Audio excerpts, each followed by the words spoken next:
found the missing piece to their struggling defense in the process. Dallas is signing former Pro Bowl safety Keanu Neal to a one-year, $5 million deal, reuniting him with former Falcons coach and new Cowboys defensive coordinator Dan Quinn. Neal played his first healthy season in 3 years in 2020, recording 100 tackles, an interception, and a sack. So, Shannon, please give the Cowboys free agency letter grade so far. Well, not counting Dak, I give him an F, Skip. I mean, Keanu Neal does not move the needle for me.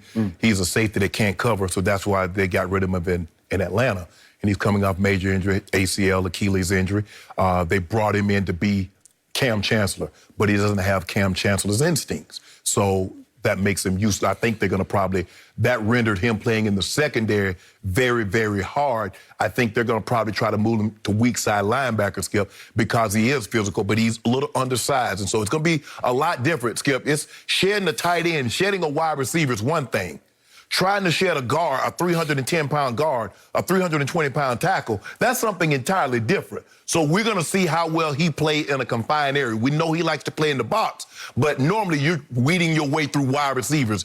You're pressing wide receivers, getting to the football. Try pressing out a 300-pound offensive lineman and see how you like that. They re-signed Jordan Lewis, but Skip, they lost to Wouzier, they lost Dalton, they haven't re-signed Alden Smith. So I'm looking at this, Skip. This doesn't move the needle for me. Obviously, Dak was a big plus, but I excluded Dak in this. So when I look at this, I gave him an F. Okay.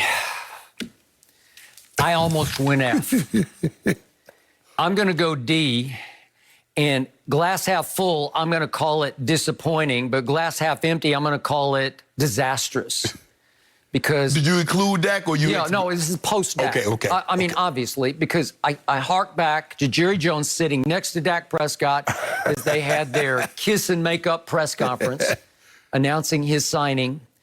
And Jerry kept saying, we got a big piece of pie left, meaning salary cap pie. Big piece of pie. Well, he might have ate it before the next morning. He might have eaten it all. Dak Prescott counts only $22.2 million against next year's cap, and I still can't figure it out because he's going to make $75 million. But I love 22.2 because it should give you just a little bit of breathing room, enough that you could go get two, what I would call significant free agent pieces on defense. And Keanu Neal does not rank as significant to me. No. So, first of all, as you just point out, he had missed most of 2 seasons with an ACL, and then he tore his Achilles. And you know what happens when you tear your Achilles? It's just hard to ever quite be right. Yes.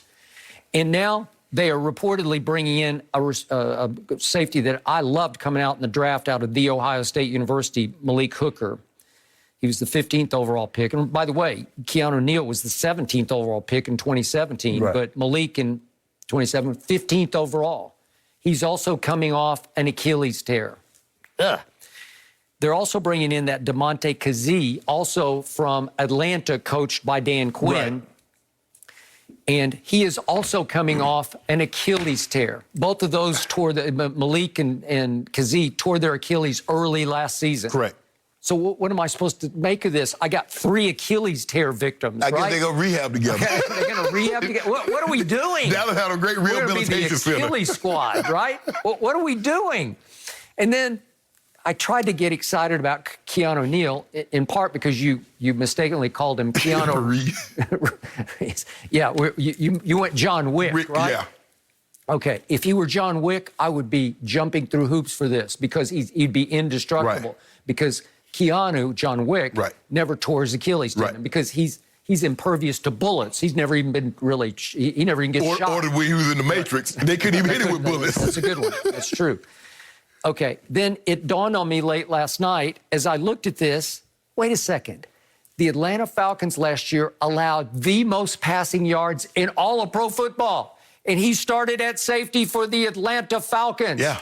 He is a box safety. He's more of a thumper, run stuffer, run stopper. But I looked at Brady's numbers against the Atlanta defense twice. He threw for almost 800 yards. It was almost 400 plus 400. He threw for 6 touchdowns and 1 interception. And it was against a defense featuring Keanu Neal and DeMonte Kazee. What? Hell, What are Dak we almost doing? threw for 500 in one game. Okay, thank you. Bingo. To your point, I agree. So then I start trying to convince myself, well, what if they signed Malik Hooker and Keanu? Maybe that would make it better. And then I'm thinking, yeah, Achilles. I don't know. And then